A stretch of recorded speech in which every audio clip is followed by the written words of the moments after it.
In the world of Commander, there are decks that strike hard, fast, and with devastating precision. But then there are those that are carefully crafting a fortress of defense, manipulating the battlefield with subtlety and strategy. Meet Kros, Defense Contractor, a commander who can engineer the entire battlefield to work in their favor. I've built us a deck that exerts control strategies to its will, forcing your opponents to fight each other while making it nearly impossible for them to reach you. This is also a pillow fort deck, building on elements that manipulate combat and politics.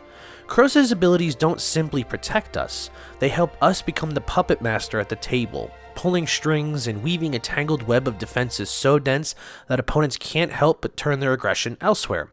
If you're part of my playgroup, please turn off the video now. So how does a deck like this keep us safe while everyone else takes the heat? We're going to break down the tactics, synergies, and key interactions that make Kros Defense Contractor a force to be reckoned with. If you enjoyed this video and like to see more decks like this, remember to like and subscribe. Let's meet our commander. Kros is a 2/4 cat advisor for 4 mana, broken down into 1 generic and then 1 each of green, white, and blue. At the beginning of our upkeep, we put a shield counter on a target creature an opponent controls. Whenever we put 1 or more counters on a creature we don't control, we tap that creature and goad it. It gains trample until your next turn. Shield counters protect the creature that they're on from being destroyed, either from removal or lethal damage. If a creature with a shield counter would be dealt damage or destroyed, remove the shield counter from it instead. Think of it as a modern equivalent to regeneration. Sorta. This deck wants to put counters onto our opponent's creatures, and this usually will come in the form of +1/+1 counters. Kros' ability not only taps creatures down, getting problematic blockers out of the way, but it goads those creatures into attacking other players. This means that we won't have to worry about the cards that we give counters to on our off turns. That being said, we do have some cards that can give other kinds of counters. We're leaning into a pillow fort strategy as a supplement to protect us from the creatures who we've yet to goad. See, as helpful as our commander's ability is, there are some times that we won't be able to goad down creatures on some turns. Finally, we have some Proliferate to get extra counters out when we need them, and goading more creatures in the process. See, Kros can only goad creatures that we specifically put counters on, and so we can proliferate counters on opponents' creatures to trigger Kros again. This can be done at instant speed in some instances, giving us some unique control over opponents who may have been planning to attack us. So now let's discuss some of the counters that we will be putting onto opponents' creatures. Aven Mimeomancer has an upkeep trigger, putting a feather counter onto a target creature. While it has that feather counter on it, that creature's base power and toughness become 3/1 and it gains flying. This can be used to turn opponent creatures into flyers, but more importantly, it will goad them while Kros is out and give them trample. This can give those creatures excellent evasion, and can be even used to hinder some larger creatures that we may see in the late game. Filigree Fector has an enter ability that can put a +1/+1 counter onto any number of target creatures, and a charge counter onto any number of target artifacts. We also get a cheap Proliferate activated ability. This is perhaps one of the most efficient and powerful ways to get our deck strategy online. We can effectively goad the entire board upon this card entering while buffing up our own creatures. Since it has a Proliferate ability on it, we can use this to great impact. Once we have counters on every creature, we simply sacrifice an artifact, and then we can proliferate on our turn to ensure that our opponent's creatures stay goaded. Forgotten Ancient is a long-time commander powerhouse, getting a +1/+1 counter on it for each spell that each player casts. Then upon our upkeep, we can move those counters around onto other creatures. This is most effective while our commander is in play, as we can distribute those counters onto our opponent's creatures, tapping them down and goading them. We can even dump all of those counters onto a single creature, goading it, giving it trample, and turning it into a huge problem for our opponents to have to worry about. Guafa Hazid, Profiteer, is in some contexts a nombo in this deck, as the bribery counters that it gives out prevent the creature from attacking or blocking. However, it gives us a similar outcome in our not having to worry about the creature coming after us. The creature will still technically be goaded, though it will be unable to attack altogether.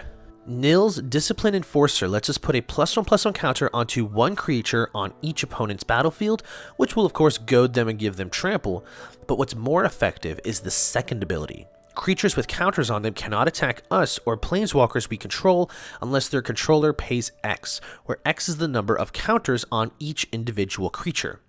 If we begin to pile up counters onto their creatures, those larger creatures will be hard pressed to have the mana to attack us. This is great tech to use late game once we've managed to bulk up enough opposing creatures to threaten us, and we might be the only other player left in the game. Sheltering Ancient is perhaps one of my favorite cards from my olden days of playing Magic. This 2 mana 5/5 with Trample has a cumulative upkeep cost where we have to put a +1/+1 counter onto a target creature an opponent controls for each age counter on it.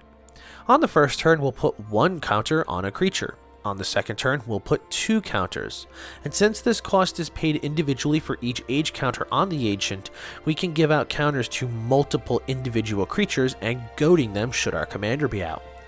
Skyboon Evangelist introduces us to a support mechanic with its support 6. When it enters, we can put a +1/+1 counter onto up to 6 other target creatures.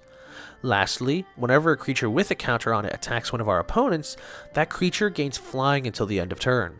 This can tap down and goad up to 6 creatures upon it entering, and then any creature that swings at opponents will get flying, a very valuable evasion ability. Sludge Monster is another personal favorite. Whenever it enters or attacks, we can put a slime counter onto up to 1 other target creature. Any creature that isn't a horror creature with a slime counter on it loses all of its abilities, and its base power and toughness become 2/2. This can act as a form of removal, as it turns off any and all abilities that creature may have and makes it a vanilla bear. A very gross slimy vanilla bear. And again, while Kros is out, those slime counters will goad the slimy monster that they're on. Regna's Sanction is similar to the Filigree Vector in that we will get to tap down the entire board one way or another. We can choose to give our friends boards +1/+1 counters all around, or we can choose foes to let them choose 1 creature remain untapped and then they tap down the rest. This will play into some of our value engines we'll be discussing later, but most of the time if our commander is out, we will choose to have everyone be our friend, giving out counters to all creatures on all of our opponent's battlefields and then doing the goad thing. If Kros is not in play for some reason, we will choose the foe ability to tap down everything but 1 creature on each player's board. Requisition Raid is a 1 mana sorcery with Spree, that for each additional mana, we get an extra, very relevant ability.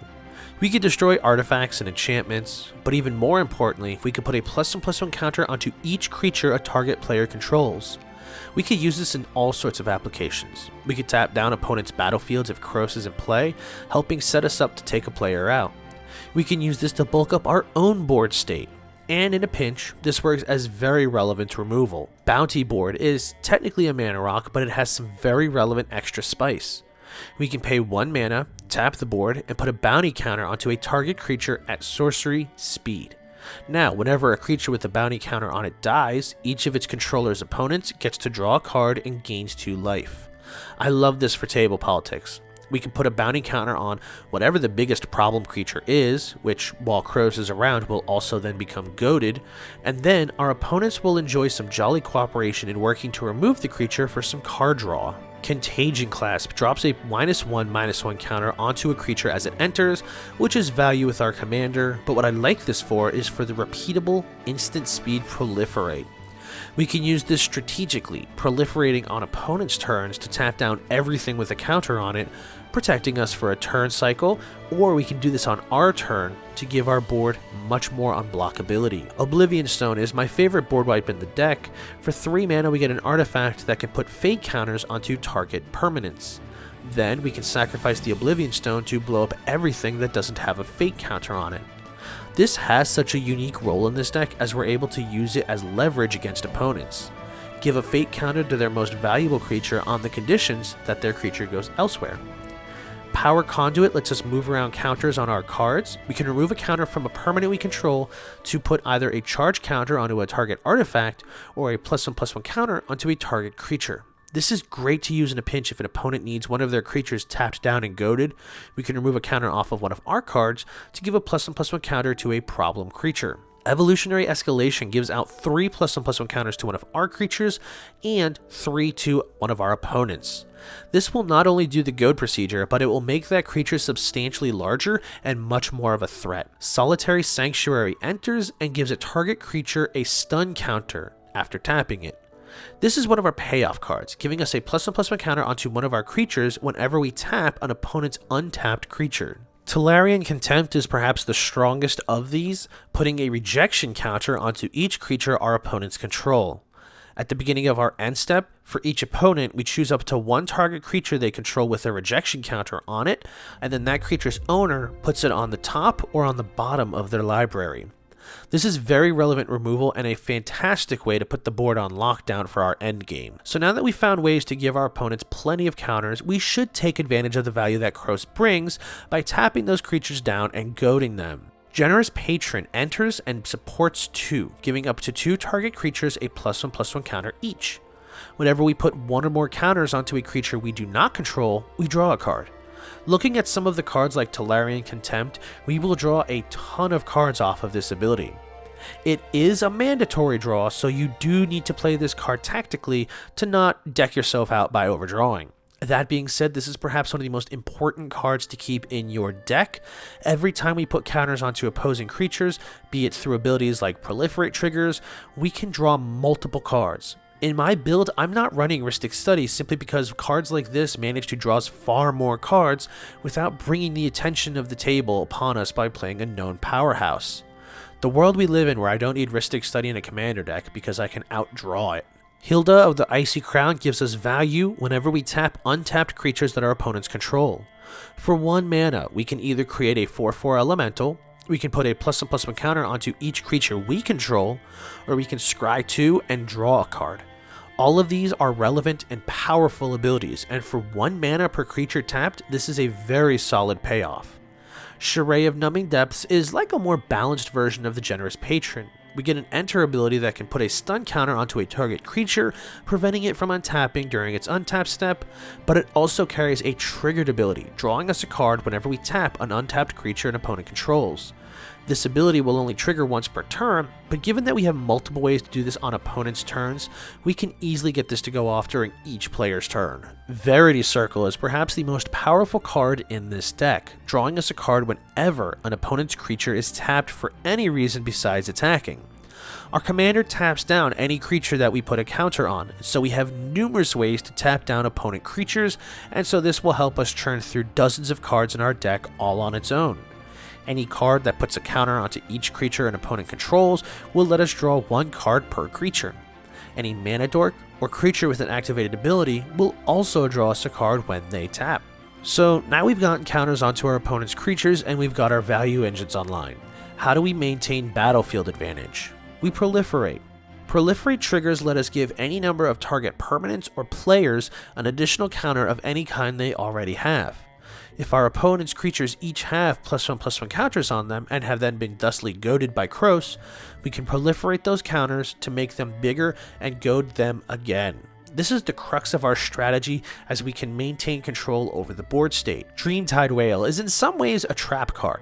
Whenever an opponent plays their second spell, we proliferate, which if enough creatures on opponents' battlefields have counters on them, we can use this to tap them down on their turns. This can be a very tricky card for opponents to play around, as if they play their second spell, we can goad their board state, tap it down, and effectively ruin their momentum for the remainder of the turn. Evolution Sage has a landfall ability that proliferates, giving us perhaps the easiest way to proliferate counters and get that goad off again. It's such a simple ability, but having such an easily triggered proliferate will make sure that we have plenty of ways of maintaining control over the board. Metastatic Evangel gives us a proliferate whenever a non-token creature enters under our control, giving us yet another easily triggered ability. Thrumming Bird proliferates upon connecting with an opponent or one of their planeswalkers. The benefit of having all of these flavors of proliferate at our disposal lets us ensure that we will have the flexibility to adjust our strategy to the current game state. Experimental Augury gives us some instant speed card filtering and a proliferate trigger tacked on. Serum Snare is a bounce spell that comes with a proliferate trigger so long as the bounced permanent had a mana value of 3 or less. Steady Progress gives us more card draw and proliferate. The benefit of these instants having a proliferate tacked on is that we can use them effectively as combat tricks. If our opponent has somehow dodged getting goaded on a previous turn, but we do have the means to tap them down and hold them at bay, we can hold up one of these to surprise them. but sometimes our deck needs a little bit more of a solid defense. I'm a huge fan of Proliferate decks. One of my earliest decks was a Grand Arbiter Augustin IV deck, and so I'm no stranger to this strategy. I might, however, be a monster. But anyway, crawl space permits only 2 creatures max attacking at us per combat, which can be helpful if we start to lose the ability to tap down opponent creatures. Dissipation Field is a great deterrent, bouncing any creature that hits us back to its owner's hand. So even if an opponent does manage to swing at us with one of their huge creatures, we can shoo them away and lose them tempo. Ghostly Prison and Propaganda are mainstays in Pillow Fort decks, each requiring a cost of 2 mana per creature that is declared to attack us. Getting both of these out will make sure that we were incredibly safe from attacks.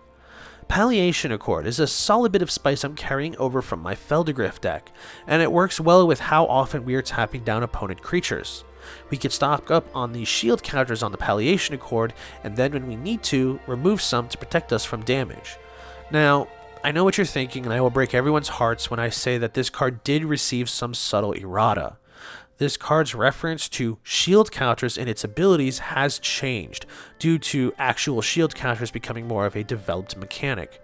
This card now technically gets palliation counters, and so as much as I'd love to break this thing open with all the shield counter synergies, alas. Now, one thing about Kros decks that I've noticed that really needs attention is that most of them do not have a clear-cut win condition. They can goad the board until they're the last one left, and then by that point, the one remaining player has a battlefield full of bad news bears. We do run some ways to win us the game on the spot, and many of these play very nicely with the rest of our strategy. Azer's Eloquators is a very passive win con. At the beginning of our upkeep, it gets a filibuster counter. Then, if it has 5 or more, we win the game. If our strategy is able to go live, it shouldn't be too hard for us to avoid damage each turn and bulk those counters up. If all else fails, we can proliferate the filibuster counters.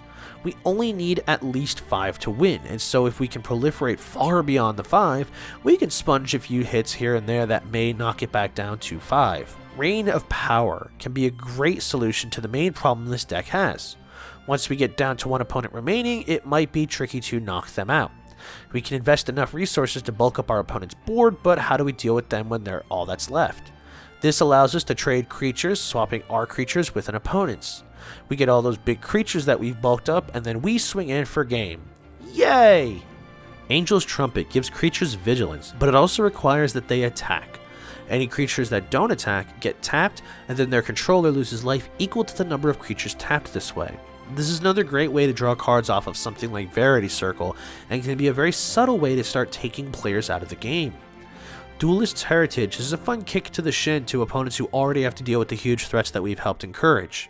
If an opponent swings at another opponent with a huge trampling creature, we can give that big boy double strike, potentially dishing out a tremendous amount of damage. Simic Ascendancy triggers when we put +1/+1 counters onto creatures. One well-timed Filigree Vector can put this well over the threshold and ensure our victory. Now, this deck does require you to understand and demonstrate proper threat assessment. If an opponent has a creature that will easily threaten us, we should aim to goad it to have it attack elsewhere. We have numerous methods to remove creatures should they become either too large or come swinging at us without our ability to turn it away. There is also an element of table politics that cannot be overlooked. Given how quickly we can render opponent board states irrelevant, we can use that to gain leverage over our opponents. Table politics is a hard skill to master, but it can be to our benefit when we suggest that we can help opponents hack at each other. Our early game turns should be spent developing ways to give counters out to opponents' creatures. An early game Sheltering Ancient can begin accruing age counters and giving out plenty of +1/+1 counters to opponents' creatures. But we really want to focus at that point on getting Kros out as quickly as possible. The bulk of our strategy does hinge on the presence of Kros, and so giving him a shield counter or giving him Shroud or Hexproof is critical to keeping him in play. We likely won't need to attack much in the early parts of the game since we'll be convincing opponents to do that for us, though when attacking it's best to hold off until as many potential blockers on the defending player's battlefield have been tapped either by Kros or another card's ability. I think one of my favorite things about this deck is just how easy it was to put together, being incredibly budget friendly. Many of the better cards are under $1, and so for the non-land cards in the deck, most of this deck could be put together for about $100. The land base is a little tricky since we are on 3 colors, making mana fixing something of a priority. I'll include a link in the description of this video to the Moxfield page for my deck list, so you can see what my personal land base looks like. But for now, that will take us to the end of our look at my Kros Defense Contractor deck. This has been perhaps the most fun I've had in exploring a deck project in a while, and I hope you enjoyed this too. What do you think of Kros? If you have suggestions for a future deck project or some spicy cards for this list, leave them in the comments section. If you enjoyed this video, likes and shares are always the best way to help support the channel. If you're new, subscribe so you never miss a beat. And as always, I appreciate every one of you for hanging out with me today. I'll catch you all next time.